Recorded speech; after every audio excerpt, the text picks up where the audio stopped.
Hello everyone, स्वागत है एक बार फिर से आपका आपके अपने यूट्यूब चैनल स्टेट पीसीएस सब में। हम सॉल्व कर रहे हैं आर एग्जाम के लिए जीएस टेस्ट सीरीज, जो कि 8वें नंबर का है। इसके पहले हमने 60 टेस्ट सॉल्व कर लिया है। उनका वीडियो यूट्यूब चैनल पे अपलोड हमारे, और जो पीडीएफ है हमारे टेलीग्राम चैनल पे अपलोड होता है। तो टेलीग्राम का लिंक हमने इस वीडियो के डिस्क्रिप्शन बॉक्स में दे दिया है, वहाँ से आप टेलीग्राम ज्वाइन कर लीजिए ताकि ये पीडीएफ प्राप्त कर सकें। तो जैसा कि आप लोगों को पता है कि कल से आंदोलन, यानी कि 11 नवंबर से आंदोलन हो रहा है आरओ और यूपी पीसीएस के लिए, कि नॉर्मलाइजेशन की समस्या जो होगी 2 दिन में कराने से वो सब चीज़ें ख़त्म हो।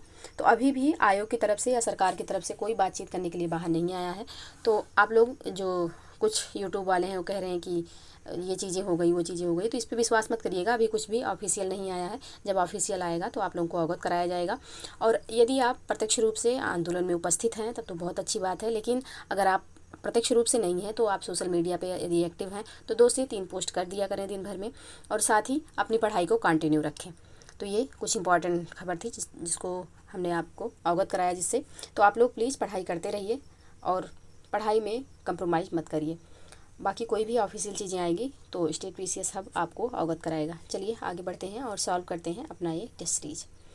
तो यहाँ पे पहला प्रश्न है, निर्यात बढ़ाने के लिए भारत के प्रधानमंत्री द्वारा शुरू किया गया 1 लाखवां भारत मार्ट कहाँ स्थित है?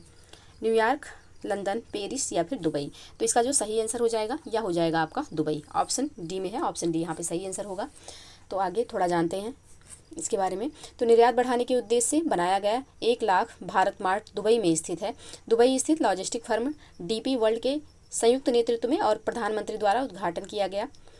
यह सुविधा खुदरा भंडार और लॉजिस्टिक्स को एकीकृत करती है, जो दुबई में एक महत्वपूर्ण वाणिज्य और लॉजिस्टिक केंद्र बनाने के लिए तैयार है। ऑप्शन डी यहाँ पे बिल्कुल सही आंसर हो जाएगा। नेक्स्ट प्रश्न है, किस भारतीय राज्य ने गुप्तेश्वर वन को अपना चौथा जैव विविधता विरासत स्थल घोषित किया है? केरल, तमिलनाडु, कर्नाटक या फिर उड़ीसा? तो इसका जो सही आंसर हो जाएगा यह हो जाएगा option D, Orissa. Option D यहाँ पे सही आंसर हो जाएगा। उड़ीसा के कोरापुट जिले में स्थित प्राचीन गुप्तेश्वर वन को राज्य के चौथे जैव विविधता विरासत स्थल के रूप में नामित किया गया है। 350 हेक्टेयर में फैला यह जंगल सांस्कृतिक रूप से महत्वपूर्ण है और अपनी विविध वनस्पतियों और जीवों के लिए प्रसिद्ध है। तो ऑप्शन डी यहाँ पे सही आंसर हो जाएगा। नेक्स्ट प्रश्न है आपका, अनुराग सिंह ठाकुर द्वारा खेलो इंडिया यूनिवर्सिटी गेम्स का शुभारंभ कहाँ किया गया? मुंबई, कोलकाता, गुवाहाटी या फिर चेन्नई? तो इसका जो सही आंसर हो जाएगा यह हो जाएगा ऑप्शन सी, गुवाहाटी में।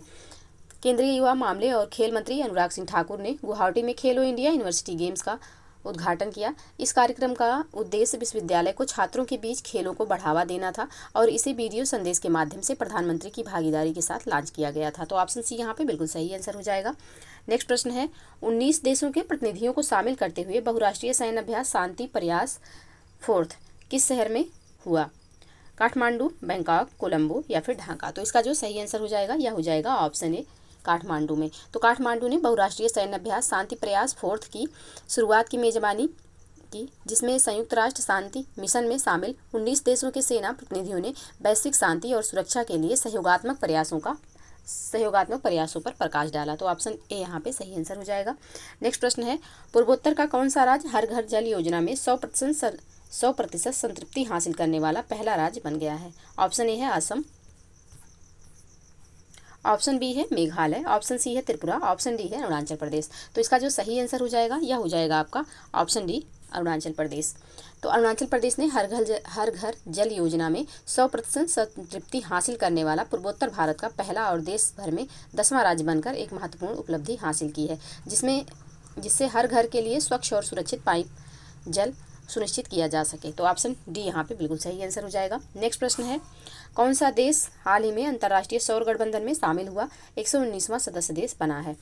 मालदीव, मॉरिशस, माल्टा या फिर मोनाको? तो इसका जो सही आंसर हो जाएगा यह हो जाएगा ऑप्शन सी, माल्टा। तो माल्टा हाल ही में टिकाऊ ऊर्जा प्रथाओं के प्रति अपनी प्रतिबद्धता प्रदर्शित करते हुए अंतर्राष्ट्रीय सौर गठबंधन में शामिल हुआ है। यह कदम गैर नवीकरणीय ऊर्जा स्रोतों पर निर्भरता कम करने और पर्यावरण के अनुकूल विकल्पों को अपनाने के प्रति देश के समर्पण को उजागर करता है। तो ऑप्शन सी यहाँ पे बिल्कुल सही आंसर हो जाएगा। नेक्स्ट प्रश्न है आपका, फ्रांस के सर्वोच्च नागरिक पुरस्कार सेवेलियर डे ला लेगियन डी आनूर से किसे सम्मानित किया गया है? शशि थरूर, जेरार्ड लार्चर, अनुराग सिंह ठाकुर या फिर फुमियो किसीदा। तो इसका जो सही आंसर हो जाएगा यह हो जाएगा आपका ऑप्शन ए, शशि थरूर। तो राजनयिक, लेखक और राजनीतिज्ञ शशि थरूर को वैश्विक समझ को बढ़ावा देने के लिए उनके आजीवन समर्पण और भारत और दुनिया के लिए उनकी महत्वपूर्ण सेवा के सम्मान में फ्रांस के सर्वोच्च नागरिक सम्मान सेवेलियर डी ला लेगियन डी ऑनूर से सम्मानित किया गया था। तो ऑप्शन ए यहाँ पे बिल्कुल सही आंसर हो जाएगा। नेक्स्ट प्रश्न है, पहला कौशल भारत केंद्र का उद्घाटन कहाँ किया गया था? उड़ीसा, पश्चिम बंगाल, महाराष्ट्र, कर्नाटक। कहाँ किया गया?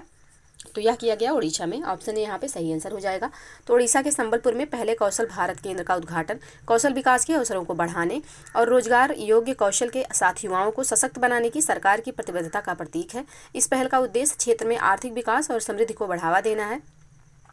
उद्योग की आवश्यकताओं के अनुरूप प्रशिक्षण कार्यक्रम पेश करके शिक्षा और रोजगार के बीच अंतर को पाटना है। तो ऑप्शन ए यहाँ पे सही आंसर हो जाएगा। नेक्स्ट प्रश्न है, त्रिपक्षीय अभ्यास दोस्ती 16 का 16वां संस्करण किस देश में आयोजित हुआ? भारत, श्रीलंका, बांग्लादेश या फिर मालदीव। तो इसका जो सही आंसर हो जाएगा यह हो जाएगा ऑप्शन डी, मालदीव में।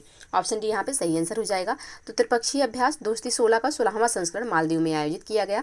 भारत, मालदीव और श्रीलंका को शामिल करने वाला यह अभ्यास क्षेत्र में समुद्री सहयोग के महत्व को रेखांकित करता है। बांग्लादेश ने एक पर्यवेक्षक के रूप में भाग लिया, जो आम सुरक्षा चुनौतियों से निपटने में क्षेत्रीय सहयोग के बढ़ते दायरे को दर्शाता है। तो ऑप्शन डी यहाँ पे बिल्कुल सही आंसर हो जाएगा। नेक्स्ट प्रश्न है आपका, भारत के सर्वोच्च न्यायालय ने चंडीगढ़ मेयर चुनाव परिणामों को पलटने के लिए किस संवैधानिक अनुच्छेद का इस्तेमाल किया? अनुच्छेद 142, अनुच्छेद 365, अनुच्छेद 51 या फिर अनुच्छेद 226। तो इसका जो सही आंसर हो जाएगा यह हो जाएगा ऑप्शन ए, अनुच्छेद 142 का प्रयोग किया।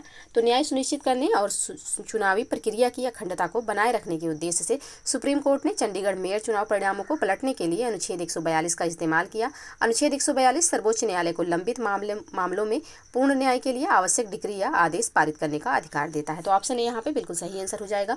नेक्स्ट प्रश्न है, 50 मेगावाट का गुजराई सौर ऊर्जा स्टेशन किस राज्य में स्थित है?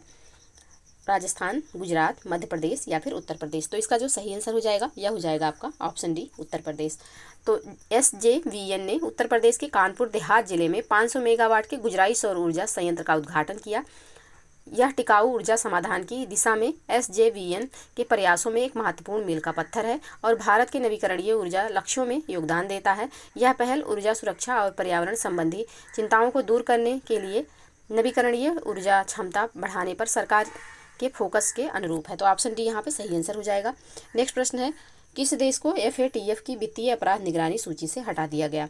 पाकिस्तान, सऊदी अरब, श्रीलंका, संयुक्त अरब अमीरात। तो इसका जो सही आंसर हो जाएगा यह हो जाएगा ऑप्शन डी यहाँ पे संयुक्त अरब अमीरात। तो संयुक्त अरब अमीरात की वैश्विक निगरानी संस्था की अवैध धन प्रवाह के जोखिम वाले देशों की सूची से हटा लिया गया है, जबकि यूरोपीय संघ अभी भी UAE को मनी लॉन्ड्रिंग और आतंकवादी वित्त पोषण के लिए उच्च जोखिम वाले देश के रूप में वर्गीकृत करता है।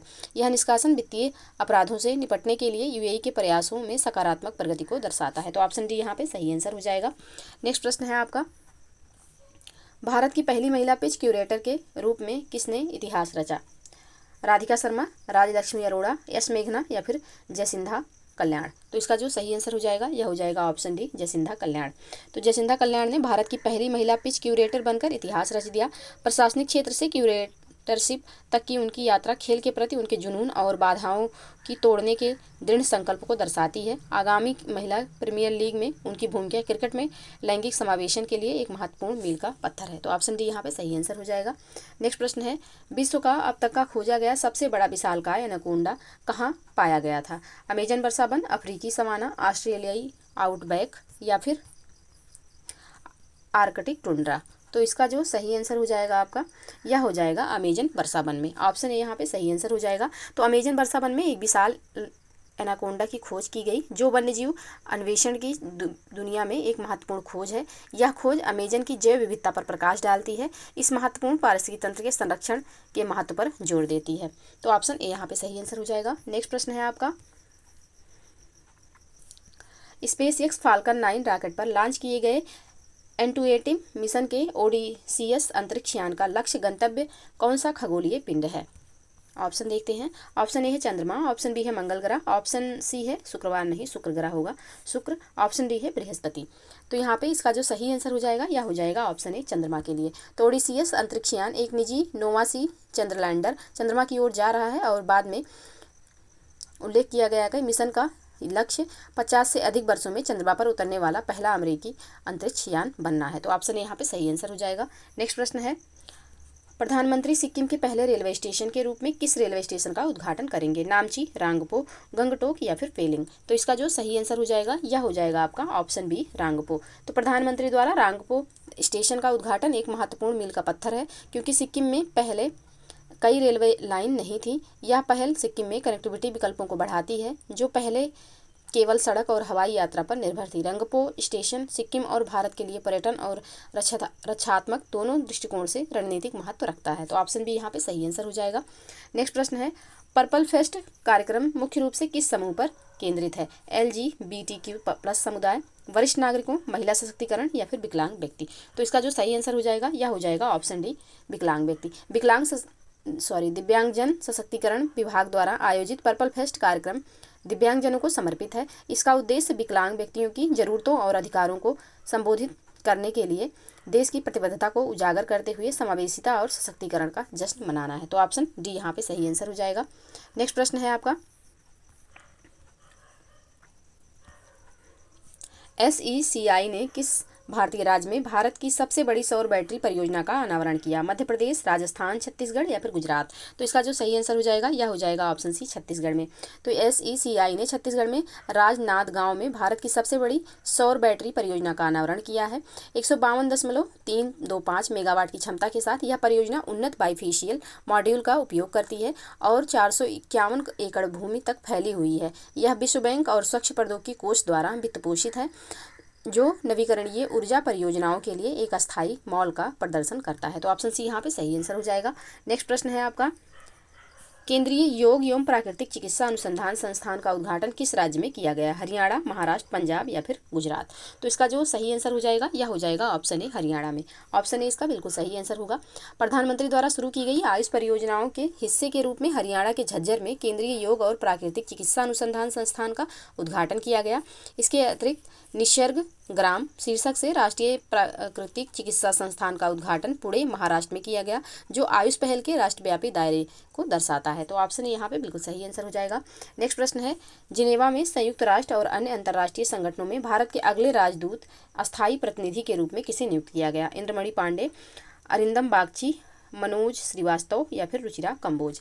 तो इसका जो सही आंसर हो जाएगा यह हो जाएगा ऑप्शन बी, अरिंदम बागची जी को नियुक्त किया गया है। तो ऑप्शन बी यहाँ पे सही आंसर हो जाएगा। अरिंदम बागची को जिनेवा में संयुक्त राष्ट्र और अन्य अंतर्राष्ट्रीय संगठनों में भारत के अगले राजदूत अस्थायी प्रतिनिधि के रूप में नियुक्त किया गया है। यह वर्तमान में विदेश मंत्रालय में अतिरिक्त सचिव के रूप में कार्यरत हैं। तो ऑप्शन बी यहाँ पे सही आंसर हो जाएगा।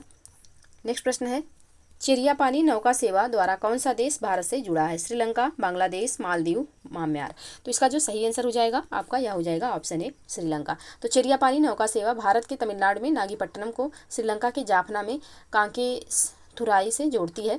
यह एक सदियों पुराना समुद्री मार्ग है, जिसे द्विपक्षीय संबंधों को मजबूत करने, पर्यटन को बढ़ावा देने और लोगों के बीच संबंधों को बढ़ावा देने के लिए पुनर्जीवित किया गया है। तो ऑप्शन ए यहाँ पे बिल्कुल सही आंसर हो जाएगा। नेक्स्ट प्रश्न है, निम्नलिखित में से कौन सा पुलिस स्टेशन ISO प्रमाणित होने वाला भारत का पहला महिला पुलिस स्टेशन है? भोपाल महिला थाना मध्य प्रदेश, अरवल महिला थाना बिहार, अस्का पुलिस स्टेशन उड़ीसा या फिर महिला थाना मुंबई? तो इसका जो सही आंसर हो जाएगा यह हो जाएगा ऑप्शन ए, भोपाल महिला थाना मध्य प्रदेश।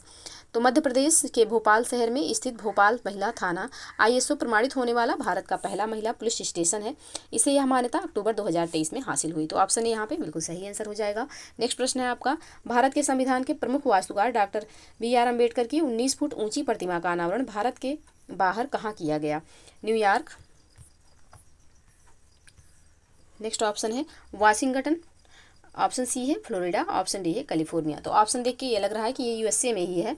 तो इसका जो सही आंसर हो जाएगा यह हो जाएगा ऑप्शन ए, न्यूयॉर्क में। ऑप्शन ए यहाँ पे सही आंसर होगा। तो वाशिंगटन के मैरीलैंड के एक उपनगर में डॉक्टर BR अम्बेडकर की 19 फुट ऊंची प्रतिमा का औपचारिक रूप से उद्घाटन किया गया, जो एक ऐतिहासिक घटना है। तो ऑप्शन ए यहाँ पे बिल्कुल सही आंसर हो जाएगा। नेक्स्ट प्रश्न है, सॉरी यहाँ पे ऑप्शन ए नहीं होगा, ऑप्शन बी हो जाएगा वाशिंगटन। ऑप्शन बी यहाँ पे सही आंसर होगा। नेक्स्ट प्रश्न है, भारत संचार निगम लिमिटेड यानी कि BSNL के सहयोग से भारतीय भारतीय सेना द्वारा पहला मोबाइल टावर कहाँ स्थापित किया गया? केटू पर्वत, माउंट एवरेस्ट, सियाचिन ग्लेशियर या फिर माउंट किलिमंजारो? तो इसका जो सही आंसर हो जाएगा यह हो जाएगा option C, Siachen glacier. Option C यहाँ पे सही आंसर होगा।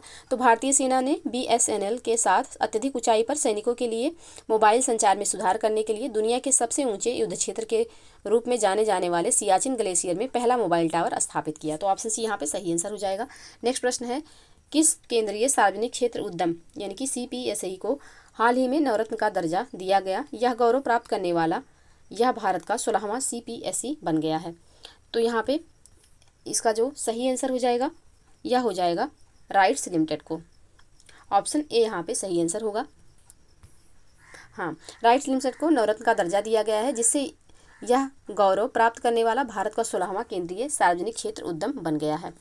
तो यहाँ पे ऑप्शन ए इसका सही आंसर हो जाएगा। नेक्स्ट प्रश्न है, निम्नलिखित में से कौन से युग्म सुमेलित हैं? एक तरफ राज्य है, दूसरी तरफ राजधानी दिया हुआ है। मल्ल, कुशिनारा, वत्स, श्रावस्ती, लिच्छवी, वैशाली। तो कौन कौन से यहाँ पे सही सुमेलित हैं? तो यहाँ पे पहला एवं तीसरा जो है यह बिल्कुल सही सुमेलित है। ऑप्शन सी इसका सही आंसर हो जाएगा। वत्स की जो राजधानी थी ये कौशाम्बी थी, श्रावस्ती नहीं थी, कौशाम्बी। तो यहाँ पे सिर्फ पहला एवं तीसरा सुमेलित है, दूसरा सुमेलित नहीं है। तो ऑप्शन सी यहाँ पे सही आंसर हो जाएगा। नेक्स्ट प्रश्न है, मगध साम्राज्य पर शासन करने वाला राजवंशों को सही क्रम में व्यवस्थित कीजिए। तो मगध पर शासन करने वाले राजवंशों का जो सही क्रम है यह हो जाएगा हर्यक वंश, शिशुनाग वंश, नंद वंश और फिर मौर्य वंश। तो ऑप्शन बी यहाँ पे सही आंसर हो जाएगा। नेक्स्ट प्रश्न है, बौद्ध ग्रंथ मध्यम निकाय किस भाषा में है? संस्कृत, पाली, प्राकृत या फिर तेलुगु? तो इसका जो सही आंसर हो जाएगा यह हो जाएगा ऑप्शन बी, पाली में। यह सूत्र पिटक के 5 निकायों में से एक है। इसमें महात्मा बुद्ध की कहीं साधारण मनुष्य तो कहीं अलौकिक शक्ति वाले देव के रूप में वर्णित किया गया है और यह पाली भाषा में है। तो ऑप्शन बी यहाँ पे सही आंसर हो जाएगा। नेक्स्ट प्रश्न है, निम्नलिखित नगरों में से किस एक नगर का संबंध महावीर से नहीं है? वैशाली, लुम्बिनी, चंपा, पावापुरी। तो इसका जो सही आंसर हो जाएगा यह हो जाएगा option B, Lumbini. Option B यहाँ पे सही आंसर हो जाएगा। कपिलवस्तु के निकट नेपाल के तराई में अवस्थित लुम्बिनी को महात्मा बुद्ध का जन्म स्थान माना जाता है। वैशाली को महावीर का जन्म स्थान, पावापुरी को निर्वाण स्थान तथा चंपा में महावीर ने उपदेश दिए थे। तो ऑप्शन बी यहाँ पे सही आंसर हो जाएगा। वैशाली, चंपा और पावापुरी जो है यह महावीर स्वामी से जुड़े हुए नगर हैं, जबकि लुम्बिनी जो है यहाँ पे महात्मा बुद्ध जी का जन्म हुआ था। तो ऑप्शन बी यहाँ पे सही आंसर हो जाएगा। नेक्स्ट प्रश्न है, निम्नलिखित में से किस दर्शन के प्रवर्तक कपिल मुनि हैं? न्याय, सांख्य, वैशेषिक या फिर योग? तो इसका जो सही आंसर हो जाएगा यह हो जाएगा ऑप्शन बी, सांख्य की। ऑप्शन बी यहाँ पे सही आंसर होगा। सांख्य दर्शन के मूल प्रवर्तक कपिल मुनि हैं। इसमें बताया गया है कि मानव की जीवन प्रकृति की शक्ति द्वारा रूपायित होता है, ना कि दैवीय शक्ति द्वारा। तो ऑप्शन बी यहाँ पे सही आंसर हो जाएगा। नेक्स्ट प्रश्न है, मौर्य काल में गंगा के मैदान की संस्कृति साम्राज्य के सीमांत क्षेत्रों में फैल गई। गंगा मैदान कि इस नई संस्कृति के आधार क्या थे? पहला पॉइंट है उत्तरी काला पॉलिशदार मृदभांड, दूसरा है पक्की मिट्टी का प्रयोग, पक्की ईंटों का प्रयोग, दूसरा है छल्लेदार कुओं का प्रचलन और चौथा है पूर्वोत्तर भारत में नगरों का उदय। तो यहाँ पे कूट के माध्यम से इसका आंसर देना है। तो इसका जो सही आंसर हो जाएगा यह हो जाएगा ऑप्शन डी। ये चारों विशेषताएं थी, ऑप्शन डी यहाँ पे सही आंसर होगा। तो मौर्य काल में प्रशासकों, व्यापारियों और जैन तथा बौद्ध भिक्षुओं ने जो संपर्क सूत्र जोड़े उसके परिणाम स्वरूप गंगा के मैदान की संस्कृति साम्राज्य के सीमांत क्षेत्रों में फैल गई। इस नई संस्कृति के आधार में चारों कथन शामिल हैं। तो ऑप्शन डी यहाँ पे बिल्कुल सही आंसर हो जाएगा।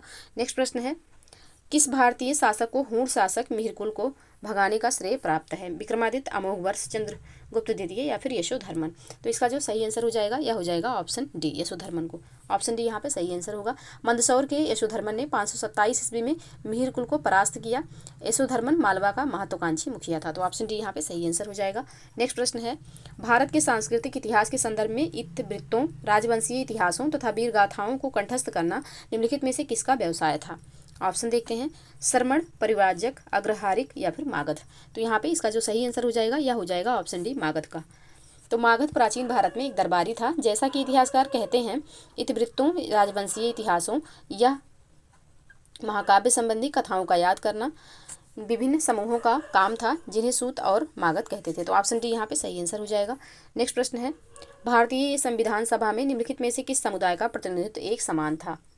ऑप्शन देखते हैं, पारसी तथा सिख, सिख तथा एग्लो इंडियन तथा भारतीय ईसाई और भारतीय ईसाई तथा पिछड़ी जनजातियां। तो इसका जो सही आंसर हो जाएगा यह हो जाएगा ऑप्शन डी, भारतीय ईसाई तथा पिछड़ी जनजातियों का जो प्रतिनिधित्व था या एक समान था, तो ऑप्शन डी यहाँ पे सही आंसर हो जाएगा। नेक्स्ट प्रश्न है आपका, इंडियन स्टैट्यूटरी कमीशन का गठन किसके नेतृत्व में किया गया? Sir John Simon, Subhash Chandra Bose, Manvendra नाथ राय या फिर लॉर्ड बेलिंगटन? तो इसका जो सही आंसर हो जाएगा यह हो जाएगा option A, sir John Simon के नेतृत्व में। ऑप्शन यहाँ पे सही आंसर होगा। तो ब्रिटिश सरकार ने सर जॉन साइमन के नेतृत्व में 1927 में इंडियन स्टैट्यूटरी कमीशन की स्थापना की थी। इसे साइमन कमीशन भी कहा जाता था। तो ऑप्शन ए यहाँ पे सही आंसर हो जाएगा। नेक्स्ट प्रश्न है, भारतीय स्वतंत्रता आंदोलन के दौरान मंजरी सेना और बानर सेना का गठन कब किया गया? असहयोग आंदोलन में, सविनय अवज्ञा आंदोलन में, भारत छोड़ो आंदोलन में या फिर उपयुक्त में से कोई नहीं?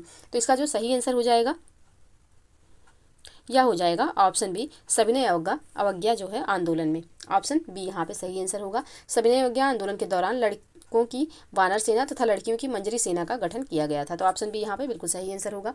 नेक्स्ट प्रश्न है, बृजरानी और यशोदाबेन ने किस आंदोलन में महत्वपूर्ण योगदान दिया था?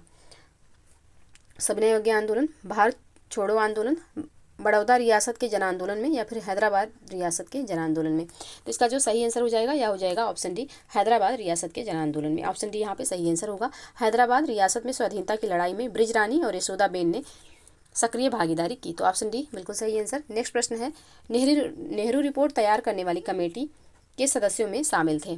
कौन कौन शामिल थे? तेज बहादुर सप्रू, सुभाष चंद्र बोस, एनी बेसेंट, अली इमाम। इसमें से कौन कौन से लोग शामिल थे इसमें? तो इसमें जो है आपके तेज बहादुर सप्रू, सुभाष चंद्र बोस और अली इमाम जी शामिल थे। तो ऑप्शन बी यहाँ पे सही आंसर हो जाएगा। एनी बेसेंट इसमें शामिल नहीं थी। तो ऑप्शन बी यहाँ पे बिल्कुल सही आंसर होगा। नेक्स्ट प्रश्न है, गांधी जी को किसने इस बात के लिए राजी किया कि नमक सत्याग्रह को पुरुषों तक सीमित न रखा जाए? सरोजिनी नायडू, विजय लक्ष्मी पंडित, एनी बेसेंट या फिर कमला देवी चट्टोपाध्याय? तो इसका जो सही आंसर हो जाएगा यह हो जाएगा ऑप्शन डी, कमला देवी चट्टोपाध्याय ने गांधी जी को इस बात के लिए राजी किया कि नमक सत्याग्रह को सिर्फ पुरुषों तक सीमित ना रखा जाए, यानी कि इसमें महिलाएं भी शामिल की जाएं। तो ऑप्शन डी यहाँ पे सही आंसर हो जाएगा। नेक्स्ट प्रश्न है, कांग्रेस समाजवादी पार्टी की स्थापना किसके नेतृत्व में की गई? जवाहरलाल नेहरू एवं जयप्रकाश नारायण, आचार्य नरेंद्र देव एवं जयप्रकाश नारायण, सुभाष चंद्र बोस एवं जवाहरलाल नेहरू या फिर आचार्य नरेंद्र देव एवं स्वामी सहजानंद सरस्वती? तो कांग्रेस समाजवादी पार्टी की जो स्थापना की गई यह किसके नेतृत्व में हुई? तो यह हुई आचार्य नरेंद्र देव एवं जयप्रकाश नारायण के नेतृत्व में। ऑप्शन बी यहाँ पे सही आंसर हो जाएगा। ये कब हुआ? तो ये 1934 में हुआ। ऑप्शन बी यहाँ पे सही आंसर होगा। नेक्स्ट प्रश्न है, मुस्लिम लीग ने प्रत्यक्ष कार्यवाही दिवस कब मनाया? तो मुस्लिम लीग ने प्रत्यक्ष कार्यवाही दिवस जो मनाया यह 16 अगस्त 1946 को मनाया। ऑप्शन ए यहाँ पे सही आंसर हो जाएगा। नेक्स्ट प्रश्न है, सविनय अवज्ञा आंदोलन के दौरान निम्नलिखित में से किस रियासत ने कांग्रेस का समर्थन नहीं किया? भावनगर, मैसूर, जूनागढ़ या फिर काठियावाड़? तो इसका जो सही आंसर हो जाएगा यह हो जाएगा option B, Mysore. Option B यहाँ पे सही आंसर होगा। तो सविनय अवज्ञा आंदोलन के दौरान मैसूर रियासत ने कांग्रेस का समर्थन नहीं किया, जबकि बाद में प्रथम गोलमेज सम्मेलन में भाग लिया। तो ऑप्शन बी यहाँ पे सही आंसर हो जाएगा। नेक्स्ट प्रश्न है, आज़ाद हिंद फौज यानी कि इंडियन नेशनल आर्मी का गठन किनके या फिर किसके विरुद्ध लड़ने के लिए किया गया था? जर्मनी एवं जापान, भारत में ब्रिटिश, जापान या फिर रूस? तो इसका जो सही आंसर हो जाएगा यह हो जाएगा भारत में ब्रिटिशों से लड़ने के लिए आज़ाद हिंद फौज का निर्माण किया गया, गठन किया गया। ऑप्शन बी यहाँ पे सही आंसर हो जाएगा। 1 सितंबर 1942 को मोहन सिंह ने आज़ाद हिंद फौज की पहले डिवीजन का गठन किया। इसका गठन भारत में ब्रिटिश के विरुद्ध लड़ने के लिए किया गया था। तो ऑप्शन बी यहाँ पे बिल्कुल सही आंसर हो जाएगा। नेक्स्ट प्रश्न है, निम्नलिखित घटनाओं को सही कालक्रमानुसार सजाइए। खुदीराम बोस को फांसी, भारत लोक सेवा मंडल का गठन, मुस्लिम लीग का गठन? तो इसका जो खुदीराम बोस जी को जो यहाँ पे फांसी दी गई थी 1908 में दी गई। भारत लोक सेवा मंडल का गठन हुआ 1905 में और मुस्लिम लीग का गठन 1906 में हुआ। तो यहाँ पे सबसे पहले आएगा दूसरा, फिर तीसरा और फिर पहला। तो यहाँ पे ऑप्शन बी इसका सही आंसर हो जाएगा, ऑप्शन बी। नेक्स्ट प्रश्न है, निम्नलिखित घटनाओं पर विचार कीजिए। एशियाटिक सोसाइटी ऑफ बंगाल की स्थापना, वाराणसी में संस्कृत कॉलेज की स्थापना, तीसरा है फोर्ट विलियम कॉलेज की स्थापना। अब उपयुक्त में से कौन सी घटना गवर्नर जनरल लॉर्ड कॉर्नवालिस के काल में नहीं हुई थी? अब कौन कौन सी घटना यहाँ पे लॉर्ड कॉर्नवालिस के काल में नहीं हुई थी? तो लॉर्ड कॉर्नवालिस के काल में जो है यहाँ पे मात्र एक घटना हुई थी, वाराणसी में संस्कृत कॉलेज की स्थापना। तो वाराणसी में संस्कृत कॉलेज की स्थापना जो हुई थी यह 1792 में हुई थी लॉर्ड कॉर्नवालिस के शासनकाल में। बाकी एशियाटिक सोसाइटी ऑफ बंगाल की जो स्थापना हुई थी यह आपका हुई थी 1784 में वारिंग हेस्टिंग के शासनकाल में। और साथ ही फोर्ट विलियम कॉलेज की जो स्थापना हुई थी यह 1800 में हुई थी लॉर्ड वेलेस्ली के शासनकाल में। तो यहाँ पे पहला एवं तीसरा जो है यहाँ पे पूछा गया है कि उपयुक्त में से कौन सी घटना गवर्नर जनरल लॉर्ड कॉर्नवालिस के कार्यकाल में नहीं हुई। तो पहला एवं तीसरा यहाँ पे कॉर्नवालिस के काल में नहीं हुआ था, तो ऑप्शन ए यहाँ पे सही आंसर हो जाएगा। दूसरा, जबकि वाराणसी में संस्कृत कॉलेज की स्थापना 1792 में हुआ था लॉर्ड कॉर्नवालिस के काल में। तो ऑप्शन ए यहाँ पे सही आंसर हो जाएगा। नेक्स्ट प्रश्न है, महमूद गजनवी ने किस वंश से संबंधित होने का दावा किया। ऑप्शन देखते हैं, अब्बासी वंश, गुलाम वंश, अफरासियाब वंश या फिर इनमें से कोई नहीं। तो इसका जो सही आंसर हो जाएगा यह हो जाएगा ऑप्शन सी, अफरासियाब वंश से होने का दावा किया था। ऑप्शन सी यहाँ पे सही आंसर होगा। नेक्स्ट प्रश्न है, निम्नलिखित कथनों पर विचार कीजिए। पहला कथन है, 8वीं से 12वीं सदी के काल को उत्तर भारत में मंदिर निर्माण का चरमोत्कर्षण काल माना जा सकता है। दूसरा है, इस समय मंदिर निर्माण हेतु नागर शैली प्रचलन में थी। अब उपयुक्त कथनों में से कौन सा कथन सत्य है या है। तो यहाँ पे इसका जो सही आंसर हो जाएगा यह हो जाएगा ऑप्शन सी। यहाँ पे दोनों कथन बिल्कुल सही हैं, ऑप्शन सी यहाँ पे सही आंसर होगा। नेक्स्ट प्रश्न है, तैमूर ने जब भारत पर आक्रमण किया उस समय दिल्ली पर किस वंश का शासन था। गुलाम वंश, खिलजी वंश, तुगलक वंश या फिर तुर्कों का। तो इसका जो सही आंसर हो जाएगा यह हो जाएगा ऑप्शन सी, तुगलक वंश। तो ऑप्शन सी यहाँ पे सही आंसर होगा। तैमूर ने 1398 में भारत पर आक्रमण किया, उस समय दिल्ली सल्तनत में तुगलक वंश का शासन था। तो ऑप्शन सी यहाँ पे सही आंसर हो जाएगा। हरिहर और बुक्का किस राज्य के सामंत थे। होयसल राज्य, काकतीय राज्य, देवगिरी राज्य या फिर बहमनी राज्य। तो इसका जो सही आंसर हो जाएगा यह हो जाएगा ऑप्शन बी, काकतीय राज्य। ऑप्शन बी यहाँ पे सही आंसर हो जाएगा। विजयनगर राज्य की स्थापना हरिहर और बुक्का नाम के दो भाइयों ने की थी। यह दोनों वारंगल के काकतीय राजा के यहाँ सामंत थे और बाद में कामपिली में राजमंत्री थे। तो ऑप्शन बी यहाँ पे बिल्कुल सही आंसर हो जाएगा। नेक्स्ट प्रश्न है आपका, मध्यकालीन भारत में निम्नलिखित में से किस संत के दोहे गुरु ग्रंथ साहिब में संकलित किए गए। तुलसीदास, मीराबाई, रैदास या फिर गुरु गोविंद सिंह। तो इसका जो सही आंसर हो जाएगा यह हो जाएगा ऑप्शन सी, रैदास के जो दोहे थे यह गुरु ग्रंथ साहिब में संकलित किए गए। तो ऑप्शन सी यहाँ पे सही आंसर होगा। नेक्स्ट प्रश्न है, मुगल काल में शेरमंडल निम्नलिखित में से किससे संबंधित था। हुमायूं का पुस्तकालय, हुमायूं का मकबरा, शेरशाह का मकबरा, दिल्ली का पुराना किला। तो इसका जो सही आंसर हो जाएगा यह हो जाएगा ऑप्शन ए, हुमायूं का पुस्तकालय। ऑप्शन ए यहाँ पे सही आंसर होगा। नेक्स्ट प्रश्न है, सूची 1 को सूची 2 से सुमेलित करना है। तो सिंध विजय जो है यहाँ पे आपका कब हुआ, 1590 में। और गुजरात विजय 1572 में। काबुल विजय तो यह था 1581 में। और हल्दी घाटी का युद्ध तो ये 1576 में। ये अकबर के सब युद्ध हैं और उन युद्धों में इन्होंने कब विजय प्राप्त की ये सब दिया हुआ है। तो इसका जो सही कूट हो जाएगा यह हो जाएगा आपका ऑप्शन बी, यानी कि 2, 1, 3, 4। ऑप्शन बी यहाँ पे सही आंसर हो जाएगा। नेक्स्ट प्रश्न है, मुगल कालीन भारत में मदद ए मास कहा जाता था। तो मदद ए मास क्या होता था। तो विद्वानों उलेमाओं को दान में दी गई जमीन को मुगल काल में मदद ए मास कहा जाता था। तो ऑप्शन सी यहाँ पे बिल्कुल सही आंसर हो जाएगा। नेक्स्ट प्रश्न है, सूची 1 को सूची 2 से सुमेलित करना है। एक तरफ विशेषज्ञ हैं और दूसरी तरफ यहाँ पे शरीर दिया हुआ है, शरीर का भाग है। तो कार्डियोलॉजिस्ट,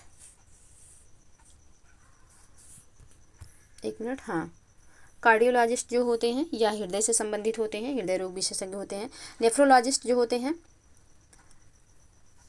तो नेफ्रोलॉजिस्ट जो है यह गुर्दे संबंधी रोगों का इलाज करते हैं। तो ये एक बी का चौथा हो जाएगा। यूरोलॉजिस्ट जो होते हैं ये मूत्र नलिका से संबंधित विशेषज्ञ होते हैं। ऑक्यूलिस्ट जो होते हैं ये आँख से संबंधित होते हैं। तो इसका जो सही कोड हो जाएगा यह हो जाएगा 3, 4, 2, 1। 3, 4, 2, 1 जो है कहाँ पे है, किस ऑप्शन में। तो 3, 4, 2, 1 ऑप्शन ए में है। ऑप्शन ए ही इसका सही आंसर हो जाएगा।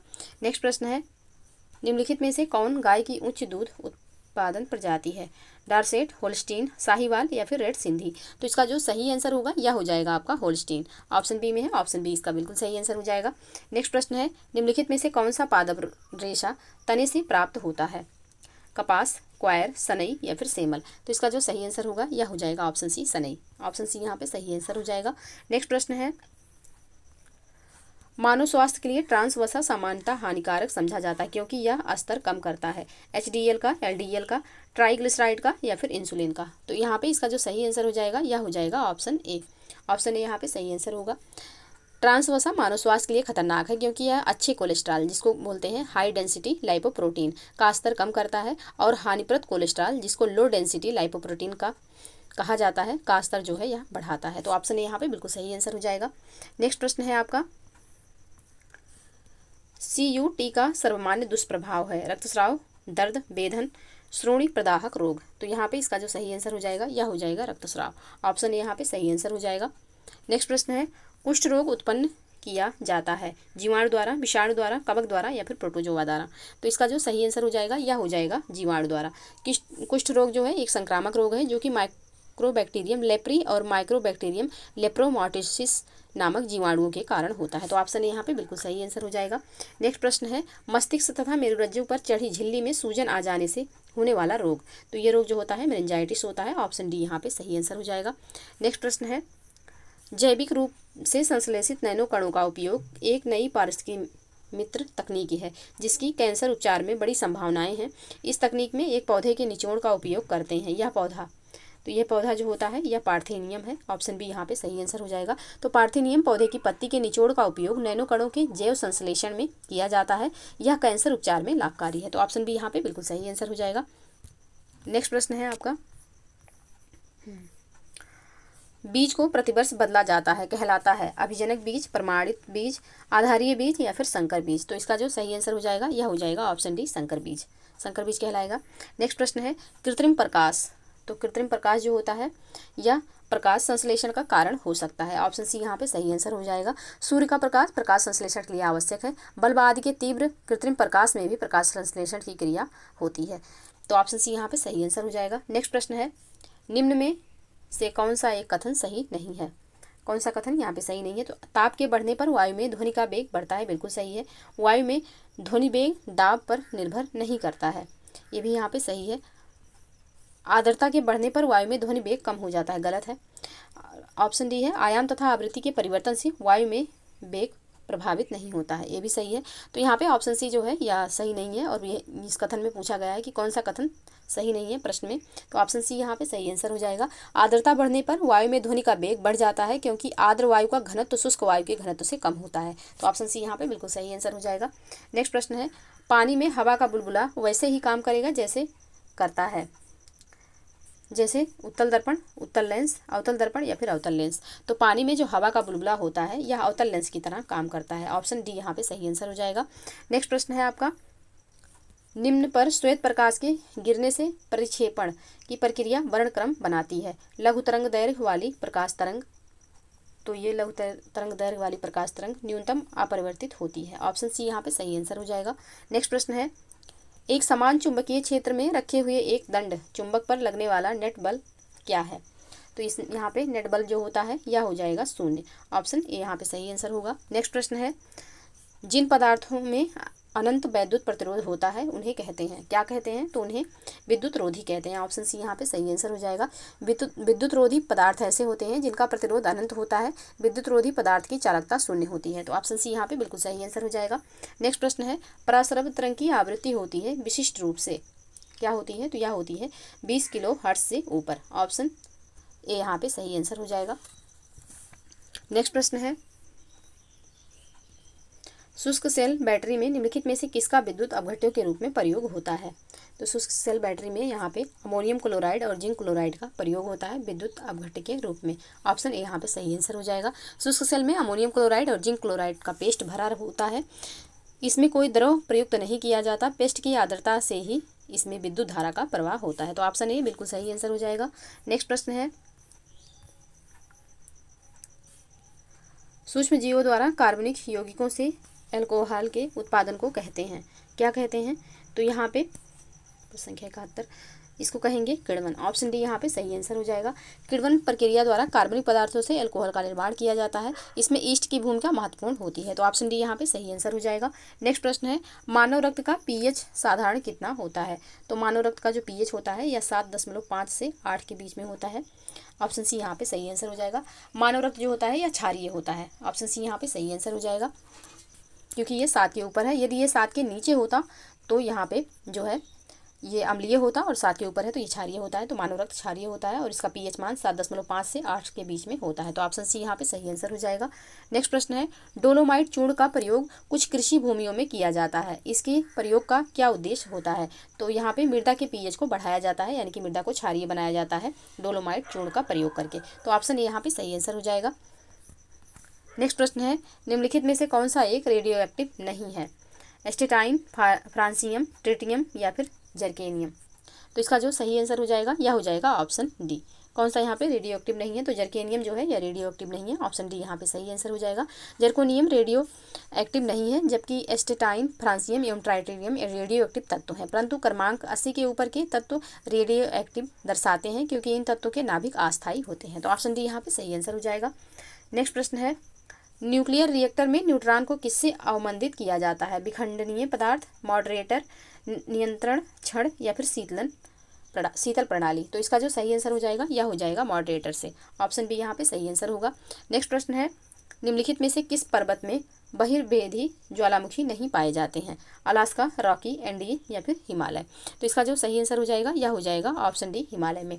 तो हिमालयी क्षेत्रों में बहिर्भेदी ज्वालामुखी नहीं पाए जाते हैं। एक बैरन आइलैंड ही है जो सक्रिय ज्वालामुखी के अंतर्गत आता है तथा इसकी अवस्थिति एशिया में है। यह ज्वालामुखी वर्ष 1787 में पहली बार सक्रिय हुआ था। तो ऑप्शन डी यहाँ पे बिल्कुल सही आंसर हो जाएगा।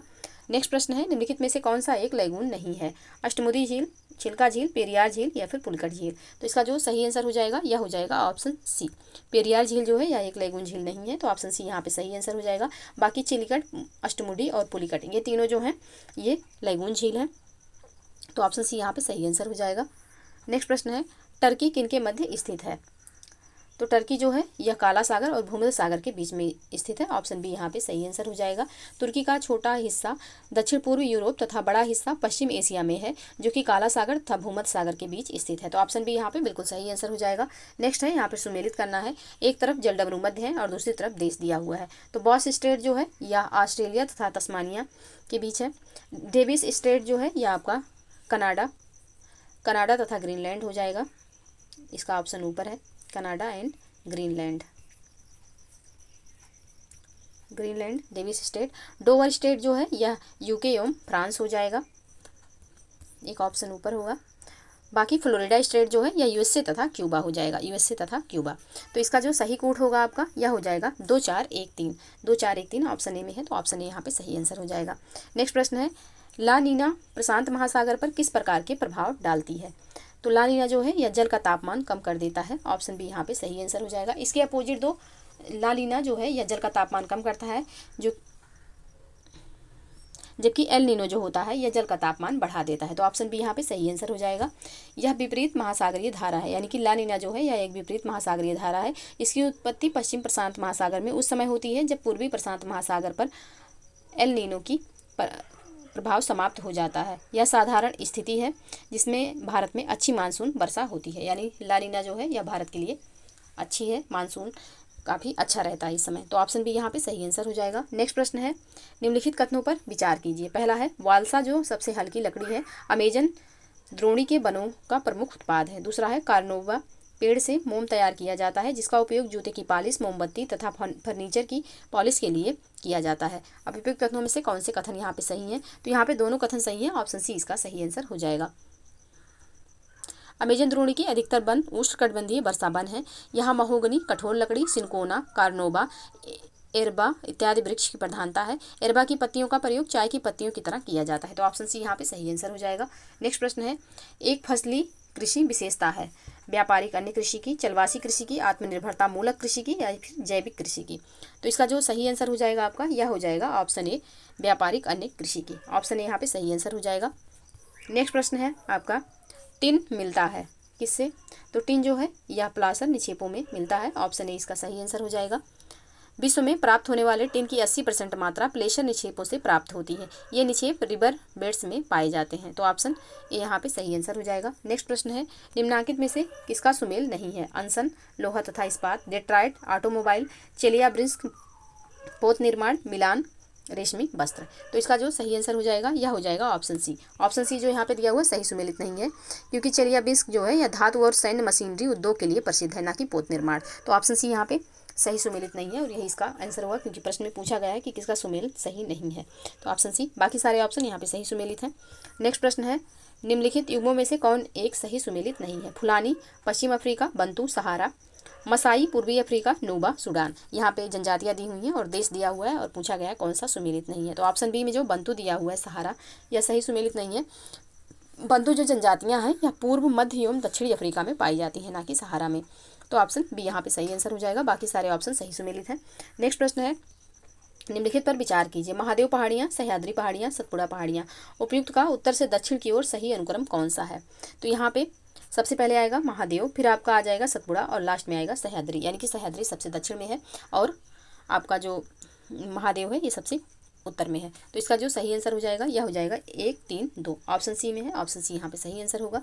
नेक्स्ट प्रश्न है, इलायची पर्वत के संदर्भ में विचार कीजिए। पहला है, यह प्रायद्वीपीय भारत के उत्तर में अवस्थित है। दूसरा है, यह नीच तथा शिष्ट चट्टानों से निर्मित है। उपयुक्त कथनों में से कौन सा कथन सत्य है? तो यहाँ पे इसका जो सही आंसर हो जाएगा यह हो जाएगा ऑप्शन बी, केवल दूसरा यहाँ पे सही है। ऑप्शन बी इसका सही आंसर होगा। इलायची या कार्डमम पर्वत जो है प्रायद्वीपीय भारत के दक्षिणतम भारत में अवस्थित है। अतः कथन 1 जो है यह गलत है, यह नीच तथा शिष्ट चट्टानों से निर्मित है। तो कथन 2 यहाँ पे सही हो जाएगा। तो ऑप्शन बी यहाँ पे बिल्कुल सही आंसर होगा। नेक्स्ट प्रश्न है, राज्यों की किस समूह के साथ नागालैंड की साझी सीमाएँ हैं?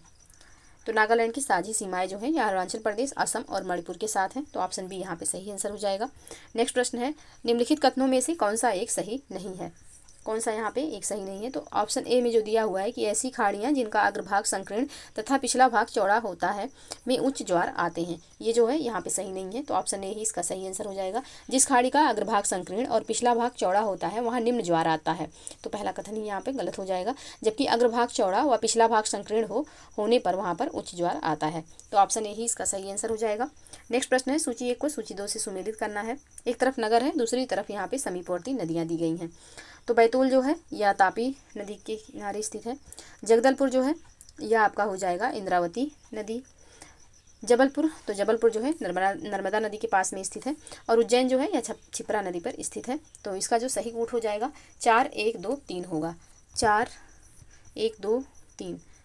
तो 4, 1, 2, 3 ऑप्शन बी में दिया हुआ है। ऑप्शन बी इसका सही आंसर हो जाएगा। नेक्स्ट प्रश्न है, सूची 1 को सूची 2 से सुमेलित करिए। एक तरफ झील दिया हुआ है और दूसरी तरफ दिया हुआ है झील का प्रकार। तो भीमताल जो है यह विवर्तनिक झील है। अष्टमुडी आपका, अष्टमुडी जो है यह एक लैगून झील है, अभी हमने ऊपर देखा। गोहना जो है यह भूस्खलन से निर्मित झील है। और लोनार जो है यह एक क्रेटर झील है। तो इसका जो सही कूट होगा यह हो जाएगा 3, 1, 2, 4। 3, 1, 2, 4 ऑप्शन ए में है। तो ऑप्शन ए इसका बिल्कुल सही आंसर हो जाएगा। नेक्स्ट प्रश्न है, भारत के संदर्भ में निम्नलिखित में से कौन सा कथन सही नहीं है? पहला है कि देश के लगभग 1/3 क्षेत्र में वर्ष भर में 750 मिलीमीटर से अधिक वर्षा होती है, बिल्कुल सही है। दूसरा कथन है, देश में सिंचाई के प्रमुख स्रोत कुएं हैं, नहीं, नलकूप है। तो यहाँ पे ऑप्शन सी है कि कछारी मृदा देश के उत्तरी मैदानों की प्रमुख प्रकार की मृदा है, बिल्कुल सही है। पर्वतीय क्षेत्र के देश के पृष्ठीय क्षेत्रफल का लगभग 30% बैठता है। तो यहाँ पे ये भी सही है। यहाँ पे पूछा गया है कौन सा सही कथन सही नहीं है भारत के बारे में। तो यहाँ पे ऑप्शन बी यहाँ पे सही नहीं है। ऑप्शन बी इसका सही आंसर हो जाएगा, क्योंकि भारत के संदर्भ में नहरें जो हैं सिंचाई का प्रमुख साधन है। यहाँ की लगभग 45% भूमि नहरों द्वारा सिंचित है। तो सबसे पहले यहाँ पे नहर आ जाएगा और सिंचाई का प्रमुख स्रोत यहाँ पे कुएं नहीं है। तो ऑप्शन बी इसका सही आंसर हो जाएगा। नेक्स्ट प्रश्न है, निम्नलिखित में से किस प्रकार के मेघ में सतत बर्षण के गुण होते हैं? पच्छाप कपासी मेघ, वर्षा स्तरीय मेघ या फिर कपासी बरसी मेघ। तो यहाँ पे वर्षा स्तरीय मेघ में बर्षण के गुण होते हैं। तो ऑप्शन सी यहाँ पे सही आंसर हो जाएगा। यहाँ पे कूट दिए हुए हैं जिनको सुमेलित करना है। सूची 1 को सूची 2 से मिलाना है। वन की प्रकृति है और दूसरी तरफ क्षेत्र दिया हुआ है। तो उष्णकटिबंधीय सदाहरित वन जो है यह शिलांग में पाए जाएंगे। मानसूनी वन जो है यह शिवालिक में, और शीतोष्ण जो हो जाएंगे नीलगिरी में होंगे, और मैंग्रोव जो हो जाएंगे यह पश्चिम बंगाल में। तो इसका जो सही कूट होगा यह हो जाएगा 2, 1, 4, 3। 2, 1, 4, 3 ऑप्शन सी में है। तो ऑप्शन सी इसका बिल्कुल सही आंसर हो जाएगा। नेक्स्ट प्रश्न है, भारत में मृदा का सबसे व्यापक तथा सर्वाधिक उपजाऊ प्रकार कौन सा है? तो भारत में मृदा का सबसे व्यापक और सबसे उपजाऊ प्रकार जो है यह हो जाएगा जलोढ़ मिट्टी। ऑप्शन ए यहाँ पे सही आंसर होगा। तो जो जलोढ़ मृदा जो है यह भारत में सर्वाधिक क्षेत्रफल में पाई जाती है तथा यह सबसे उपजाऊ मृदा है। ये मृदाएं देश के कुल क्षेत्रफल का लगभग 40% भाग पर पाई जाती हैं। 40% भाग पर ये मृदा पाई जाती है, यानी कि जलोढ़ मृदा। ऑप्शन ए यहाँ पे सही आंसर हो जाएगा। नेक्स्ट प्रश्न है, निम्नलिखित में से कौन पर्यावरण को नुकसान नहीं पहुंचाने वाली कृषि प्रक्रिया है? जैविक कृषि, जलवासी कृषि, उच्च उत्पादकता देने वाली कृषि या फिर सीसा घर में पौधा उगाना? तो इसका जो सही आंसर हो जाएगा यह हो जाएगा ऑप्शन ए, जैविक कृषि। ऑप्शन ए यहाँ पे सही आंसर होगा। नेक्स्ट प्रश्न है, भारत में मृदा अपक्षय समस्या निम्नलिखित में से किससे या किनसे संबंधित है? तो भारत में 97 प्रश्न है, भारत में मृदा अपक्षय समस्या निम्नलिखित में से किससे या किनसे संबंधित है? वेदिका कृषि, वनोन्मूलन, कटिबंधीय, उष्णकटिबंधीय जलवायु।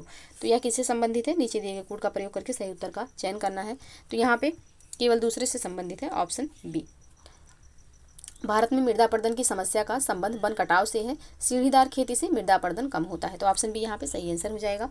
नेक्स्ट प्रश्न है, निम्नलिखित राज्यों पर विचार कीजिए। अरुणाचल प्रदेश, हिमाचल प्रदेश, मिजोरम। उपयुक्त राज्यों में से किसमें या किनमें उष्णकटिबंधीय आर्द्र सदापर्णी वन होते हैं?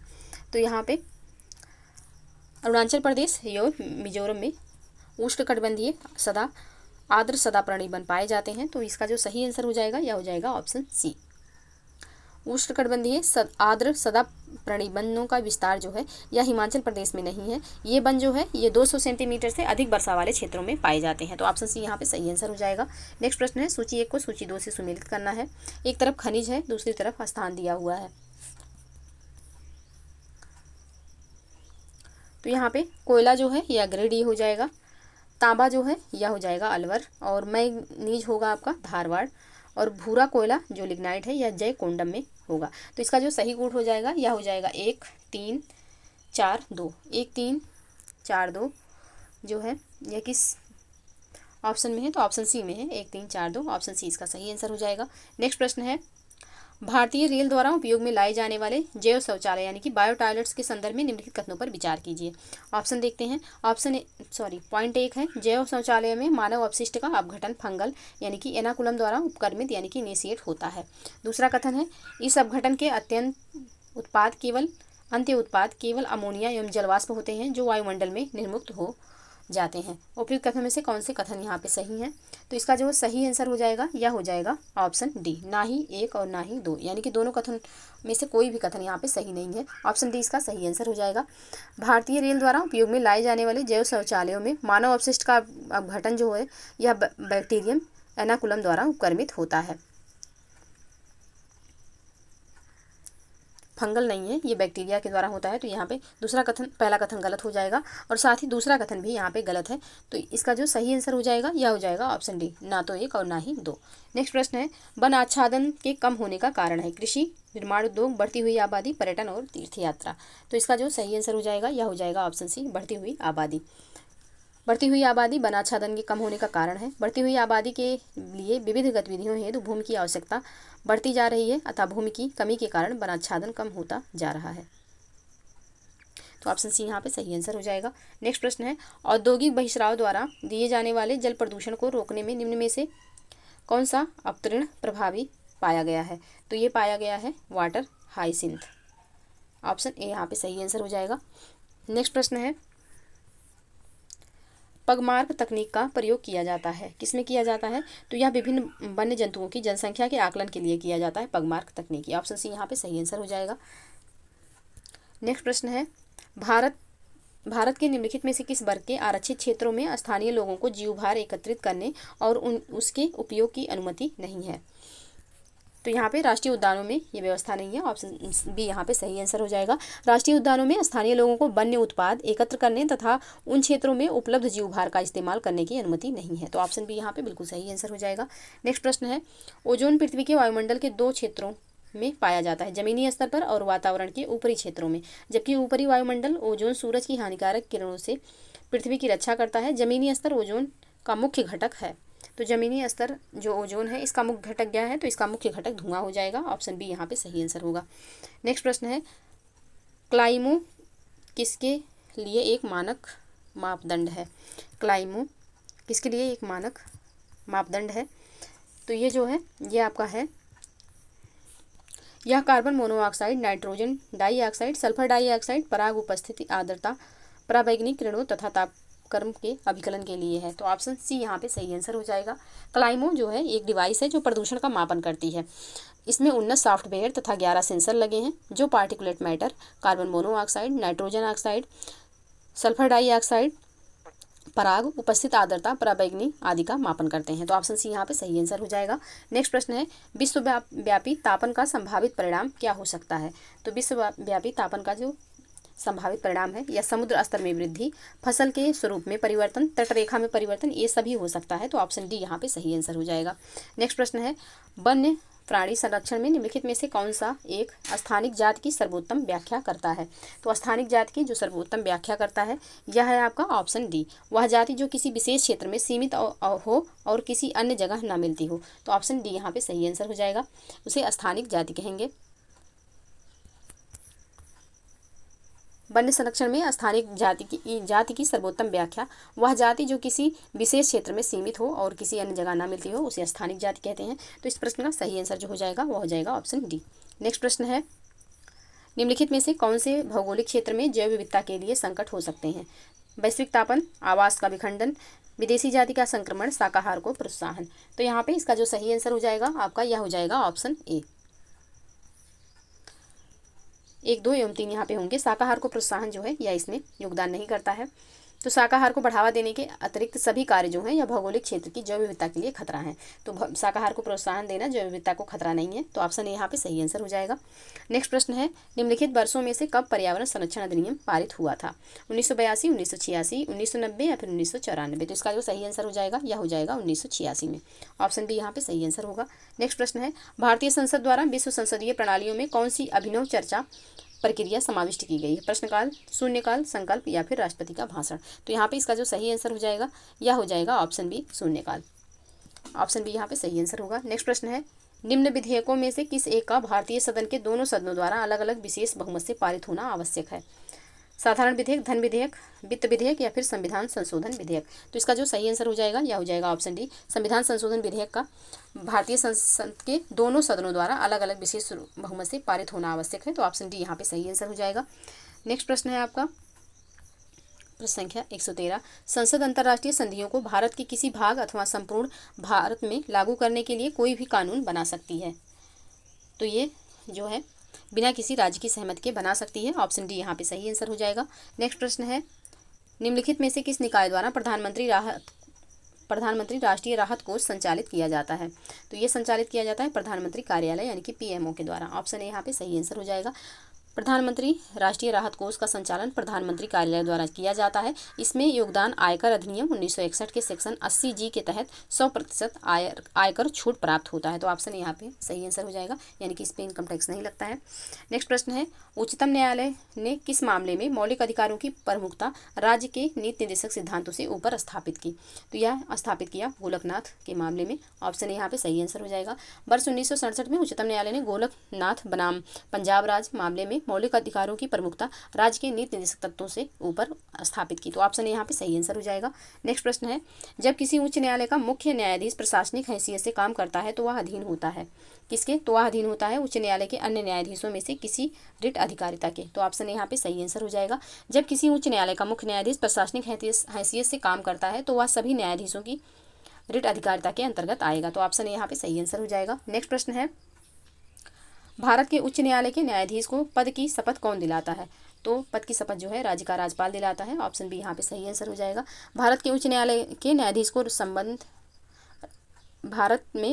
के न्यायाधीशों को संबद्ध राज्य का राज्यपाल शपथ दिलाता है। इस शपथ का प्रारूप संविधान की तीसरी अनुसूची में वर्णित है और दूसरी अनुसूची में इनके वेतन और भत्ते हैं। तो ऑप्शन बी यहाँ पे सही आंसर हो जाएगा। नेक्स्ट प्रश्न है, निम्न कथनों पर विचार कीजिए। पहला कथन है, राज्य लोक सेवा आयोग में एक अध्यक्ष और अन्य सदस्य होते हैं जिनकी नियुक्ति भारत के राष्ट्रपति द्वारा की जाती है। दूसरा कथन है, राज्य लोक सेवा आयोग के अध्यक्ष और सदस्यों को राष्ट्रपति संविधान में वर्णित आधारों पर ही हटा सकता है, अतः उन्हें पदावधि तक काम करने की सुरक्षा है। अब उपयुक्त में से कौन सा कथन सही है या है? तो इसका जो सही आंसर हो जाएगा यह हो जाएगा ऑप्शन बी। केवल यहाँ पे दूसरा कथन सही है, पहला सही नहीं है, तो ऑप्शन बी यहाँ पे सही आंसर हो जाएगा। राज्य लोक सेवा आयोग के अध्यक्ष और अन्य सदस्यों की नियुक्ति राज्यपाल द्वारा की जाती है, किंतु उसे पद से वंचित करने का अधिकार केवल राष्ट्रपति को है, तो ऑप्शन बी यहाँ पे सही आंसर हो जाएगा। क्योंकि यहाँ पे राष्ट्रपति दिया हुआ है, यहाँ पे राज्यपाल होगा, तो पहला कथन गलत हो जाएगा, सिर्फ दूसरा सही है। ऑप्शन बी बिल्कुल सही आंसर हो जाएगा। नेक्स्ट प्रश्न है, केंद्र सरकार किसकी सिफारिशों के आधार पर भारत की समेकित निधि से राज्यों को सहायता अनुदान देती है? योजना आयोग, संघीय वित्त मंत्री, वित्त आयोग या फिर राष्ट्रीय विकास परिषद? तो इसका जो सही आंसर हो जाएगा यह हो जाएगा वित्त आयोग की सिफारिश से। ऑप्शन सी यहाँ पे सही आंसर हो जाएगा। नेक्स्ट प्रश्न है, भारत में आधारित लोकतंत्र निम्न में से कौन सुनिश्चित करता है? पंचायती राज, अंतर्राज्य परिषद, राष्ट्रपति या फिर ऑप्शन सी है जी। तो इसका जो सही आंसर होगा, भारत में आधारित लोकतंत्र निम्न में से कौन सुनिश्चित करता है? तो पंचायती राज हो जाएगा। ऑप्शन ए यहाँ पे सही आंसर होगा। नेक्स्ट प्रश्न है आपका, पंचायती राज व्यवस्था में निम्न में से कौन सी समिति संबद्ध नहीं है? पंचायती राज व्यवस्था से निम्न में से कौन सी समिति संबद्ध नहीं है? तो इसका जो सही आंसर हो जाएगा यह हो जाएगा ऑप्शन बी। BKRB राव समिति जो है यह पंचायती राज व्यवस्था से संबंधित नहीं है। ऑप्शन बी यहाँ पे सही आंसर हो जाएगा। भारतीय अर्थशास्त्री BKRB राव एक प्रमुख आर्थिक विकास पर संयुक्त राष्ट्र आयोग के अध्यक्ष तथा राष्ट्रीय आय समिति के सदस्य रहे हैं, तो ऑप्शन बी यहाँ पे सही आंसर हो जाएगा। बाकी समितियाँ जो हैं यह जो है पंचायती राज व्यवस्था से संबंधित है। नेक्स्ट प्रश्न है, अनुसूचित जाति एवं जनजाति आयोग के कार्यों से संबद्ध कथनों पर विचार कीजिए। तो जनजातीय समुदायों के खनिज पर अधिकार पर रोक लगाकर सरकार को स्थानांतरण। दूसरा कथन है, वन क्षेत्र में रह रही अनुसूचित जनजातियों को लघु वनोपज पर स्वामित्व का अधिकार देने संबंधी उपाय। तीसरा कथन है, जनजातीय लोगों को भूमि से बिलगाव रोकने के उपाय तथा उन लोगों को प्रभावी पुनर्वासन करना जो पहले ही भूमि से बिलग हो चुके हैं। निम्न कूटों की सहायता से सही उत्तर का चयन करना है। तो यहाँ पे इसका जो सही आंसर हो जाएगा यह हो जाएगा ऑप्शन बी। दूसरा एवं तीसरा कथन सही है, पहला सही नहीं है, तो ऑप्शन बी यहाँ पे सही आंसर हो जाएगा। आयोग को कानून के अनुसार जनजातीय समुदायों, खनिज तथा जल संसाधनों आदि पर अधिकार को सुरक्षित रखने संबंधी उपाय सुझाने का अधिकार है, तो ऑप्शन बी यहाँ पे सही आंसर हो जाएगा। नेक्स्ट प्रश्न है, राष्ट्रीय एकता परिषद यानी कि NIC का अध्यक्ष कौन है? प्रधानमंत्री, वित्त मंत्री, गृह मंत्री या फिर भारत के राष्ट्रपति? तो इसका जो सही आंसर हो जाएगा यह हो जाएगा ऑप्शन ए, प्रधानमंत्री। तो राष्ट्रीय एकता परिषद का गठन 1962 में हुआ था। इस परिषद का कार्य जो है राष्ट्रीय एकता में बाधक तत्वों को दूर करना और इसका अध्यक्ष प्रधानमंत्री होता है, तो ऑप्शन ए यहाँ पे सही आंसर हो जाएगा। नेक्स्ट प्रश्न है, भारतीय संविधान के किस अनुच्छेद में सरकारी रोजगार में नागरिकों के लिए समान अवसरों का प्रावधान है? तो ये प्रावधान जो किया गया है ये किया गया है अनुच्छेद 16 में। ऑप्शन डी यहाँ पे सही आंसर हो जाएगा। भारतीय संविधान के भाग 3 के अनुच्छेद 16 के तहत लोक नियोजन के विषय में अवसर की समता प्रदान की गई है, जिसमें सरकारी रोजगार में नागरिकों के लिए समान अवसरों का प्रावधान है, तो ऑप्शन डी बिल्कुल सही आंसर होगा। नेक्स्ट प्रश्न है, भारतीय संविधान मान्यता देता है किसको? तो भारतीय संविधान धार्मिक और भाषाई अल्पसंख्यकों को मान्यता देता है। ऑप्शन सी यहाँ पे सही आंसर हो जाएगा। अनुच्छेद 29-30 में धार्मिक तथा भाषाई अल्पसंख्यकों को मान्यता प्रदान की गई है, यद्यपि संविधान में अल्पसंख्यक शब्द को परिभाषित नहीं किया गया है, तो ऑप्शन सी यहाँ पे बिल्कुल सही आंसर हो जाएगा।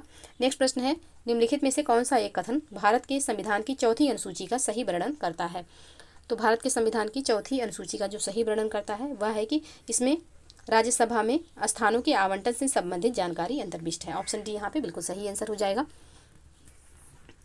तो यहाँ पे भारतीय संविधान में 12 अनुसूचियाँ हैं। भारतीय संविधान की चौथी अनुसूची जो है इसमें राज्यसभा के लिए प्रत्येक राज्य तथा संघीय प्रदेश से भेजे जाने वाले प्रतिनिधियों की संख्या को निर्धारित किया गया है, तो ऑप्शन डी यहाँ पे बिल्कुल सही आंसर हो जाएगा, ऑप्शन डी। हाँ, नेक्स्ट प्रश्न है आपका प्रश्न संख्या 127, निम्नलिखित में से कौन सा भारतीय संविधान में संशोधन की प्रक्रिया का आधार है? तो भारतीय संविधान में संशोधन की प्रक्रिया का आधार संसदीय संप्रभुता है। ऑप्शन ए यहाँ पे सही आंसर हो जाएगा। केवल लोगों द्वारा निर्वाचित प्रतिनिधि ही संशोधन के प्रश्न पर विचार करने तथा अंतिम निर्णय लेने के अधिकारी होते हैं, अतः निर्वाचित प्रतिनिधियों की संप्रभुता संशोधन प्रक्रिया का आधार है, तो ऑप्शन यहाँ पे सही आंसर हो जाएगा। नेक्स्ट प्रश्न है, निम्नलिखित में से भारत के संविधान के लिए एक अनुच्छेद अनुसूची का संबंध स्वशासी जिला परिषदों से है? 8वीं अनुसूची, अनुच्छेद 370, छठी अनुसूची, अनुच्छेद 250। तो इसका जो सही आंसर हो जाएगा यह हो जाएगा ऑप्शन सी, छठी अनुसूची। ऑप्शन सी यहाँ पे सही आंसर होगा। नेक्स्ट प्रश्न है, राष्ट्रपति द्वारा राज्यसभा के सदस्यों के मांग का नियम किस देश के संविधान से लिया गया है? संयुक्त राज्य अमेरिका, आयरलैंड, दक्षिण अफ्रीका या फिर फ्रांस? तो इसका जो सही आंसर हो जाएगा यह हो जाएगा ऑप्शन बी, आयरलैंड से। ऑप्शन बी यहाँ पे सही आंसर होगा। नेक्स्ट प्रश्न है, करों और सरकारी कामकाज के निर्वाह में हुई अन्य प्राप्तियों से संघीय सरकार को प्राप्त हुआ समूचा राजस्व जमा होता है। ऑप्शन देखते हैं, भारत की आकस्मिक निधि में, लोक लेखा में, भारत की संचित निधि में या फिर निक्षेप तथा अग्रिम निधि में? तो इसका जो सही आंसर होगा यह हो जाएगा ऑप्शन सी, भारत की संचित निधि में। ऑप्शन सी यहाँ पे सही आंसर हो जाएगा। और भारत की संचित निधि का जो उपक्रम है यह अनुच्छेद 266(1) में है। तो ऑप्शन सी यहाँ पे सही आंसर हो जाएगा। नेक्स्ट प्रश्न है, भारत के सरकार के स्तर तथा विधायी शक्ति के निम्नलिखित युग्मों में से कौन सा एक सही सुमेलित नहीं है? ऑप्शन देखते हैं, केंद्रीय सरकार, संघ सूची, स्थानीय सरकारें, अवशिष्ट शक्तियां, राज्य सरकारें, राज्य सूची, केंद्रीय तथा राज्य सरकारें, समवर्ती सूची। तो यहाँ पे कौन सा जो है यह सुमेलित नहीं है? तो इसका जो सही आंसर हो जाएगा यह हो जाएगा ऑप्शन बी। अवशिष्ट शक्तियाँ केंद्र को दी गई हैं, संघ सूची पर केंद्र को एवं राज्य सूची पर राज्य सरकार को कानून बनाने का अधिकार है। तो ऑप्शन बी जो है यहाँ पे सही सुमेलित नहीं है। ऑप्शन बी इसका सही आंसर हो जाएगा। नेक्स्ट प्रश्न है, भारत की संसद में सरकारी कार्य के संचालन के संदर्भ में समापन क्लोजर शब्द क्या निर्दिष्ट करता है?